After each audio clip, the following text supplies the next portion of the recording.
हिंद महासागर, दुनिया का वो इलाका जहां दिन में सब कुछ शांत दिखाई देता है, लेकिन रात के अंधेरे में यहां कई गुप्त सैन्य ऑपरेशन चलते रहते हैं।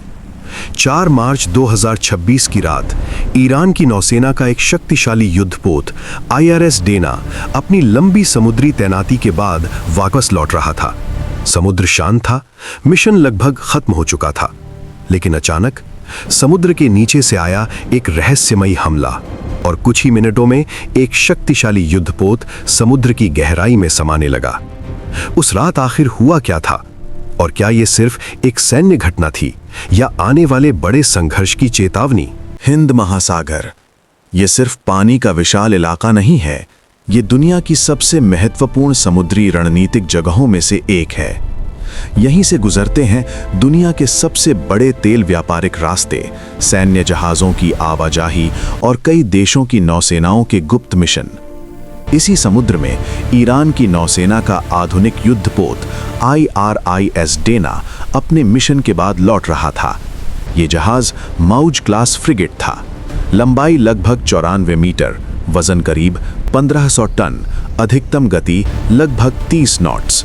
इस पर लगभग 140 से 180 नौसैनिक तैनात रहते थे। जहाज में लगे थे anti ship missile system, air defence gun, torpedo launcher और आधुनिक रडार। लेकिन वापसी का ये सफर इतना शांत नहीं रहने वाला था। उस रात समुद्र की सतह पर सब कुछ सामान्य दिखाई दे रहा था। जहाज पर मौजूद सैनिक अपने नियमित काम में लगे हुए थे। रडार ऑपरेटर समुद्र की सतह पर नजर रख रहे थे। इंजन रूम में भारी मशीनें लगातार चल रही थीं।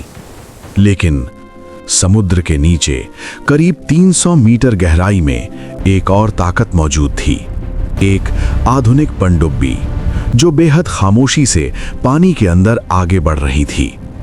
पनडुब्बियां समुद्री युद्ध की सबसे खतरनाक मशीनों में से एक मानी जाती हैं, क्योंकि अक्सर दुश्मन को उनके होने का पता ही नहीं चलता। पनडुब्बी के अंदर सोनार स्क्रीन पर एक बड़ा लक्ष्य दिखाई दिया, एक युद्धपोत। विश्लेषण के बाद यह साफ हो गया कि यह जहाज ईरान की नौसेना का है। अब सवाल था, क्या सिर्फ निगरानी की जाए या हमला किया जाए? कुछ मिनटों तक सिस्टम लगातार डेटा इकट्ठा करता रहा, दूरी, गति और जहाज की दिशा। फिर अचानक एक आदेश जारी हुआ, टॉर्पीडो ट्यूब तैयार करो। टॉर्पीडो, समुद्री युद्ध का सबसे खतरनाक हथियार। यह पानी के अंदर तेज गति से चलने वाली मिसाइल होती है जो सीधे जहाज के ढांचे को निशाना बनाती है। पनडुब्बी के अंदर काउंटडाउन शुरू हुआ, 3, 2, 1 और फिर एक टॉर्पीडो समुद्र के अंधेरे पानी में तेज रफ्तार से आगे बढ़ गया। उधर आइरिस डेना पर सब कुछ अभी भी सामान्य था। किसी को अंदाजा भी नहीं था कि मौत का एक हथियार उनकी ओर बढ़ रहा है। कुछ सेकंड बाद जहाज के सेंसर सिस्टम ने अचानक एक तेज चेतावनी दी। रडार और सोनार स्क्रीन पर एक अजीब सा सिग्नल दिखाई देने लगा। पानी के अंदर एक तेज गति की वस्तु सीधे उनकी ओर बढ़ रही थी। कंट्रोल रूम में मौजूद अधिकारी तुरंत सतर्क हो गए।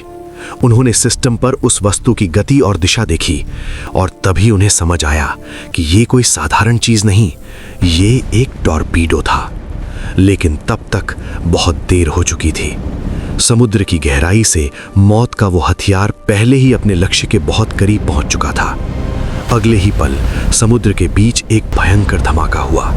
टॉर्पीडो सीधे जहाज के निचले हिस्से से टकराया। पानी के अंदर हुआ विस्फोट इतना शक्तिशाली था कि उसकी गूंज चारों तरफ फैल गई। पूरा जहाज जोर से हिल गया। डेक पर खड़े सैनिक संतुलन खो बैठे। कंट्रोल रूम की स्क्रीनें तेजी से झपकने लगीं, लाइट्स बार बार ऑन और ऑफ होने लगीं और जहाज के अंदर आपातकालीन अलार्म तेजी से बजने लगे। कुछ ही सेकंड में हालात पूरी तरह बदल गए। जहाज के निचले हिस्से में पानी तेजी से भरने लगा। इंजन रूम में अलार्म बज उठे और इंजन सिस्टम गंभीर रूप से क्षतिग्रस्त हो चुका था। जहाज की रफ्तार धीरे धीरे कम होने लगी। सैनिकों में अफरा तफरी मच गई। कुछ सैनिक स्टील के दरवाजे बंद कर पानी को आगे बढ़ने से रोकने की कोशिश कर रहे थे। कुछ लोग घायल साथियों को सुरक्षित जगह तक ले जा रहे थे। लेकिन नुकसान बहुत बड़ा था। टॉर्पीडो के धमाके से जहाज का संतुलन बिगड़ चुका था।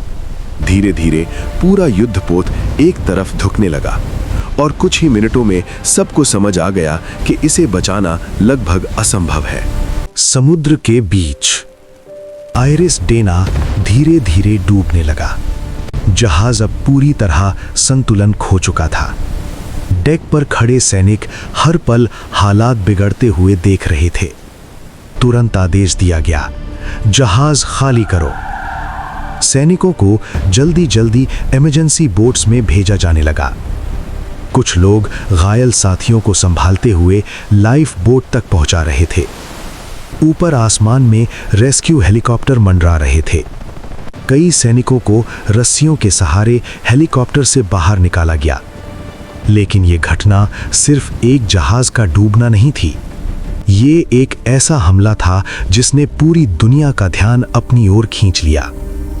समुद्र के बीच हुए इस हमले ने कई बड़े सवाल खड़े कर दिए थे, क्योंकि अगर यह हमला किसी दूसरे देश की सेना ने किया था तो इसका मतलब था दो बड़े देशों के बीच सीधा टकराव, जो कभी भी एक बड़े युद्ध में बदल सकता था।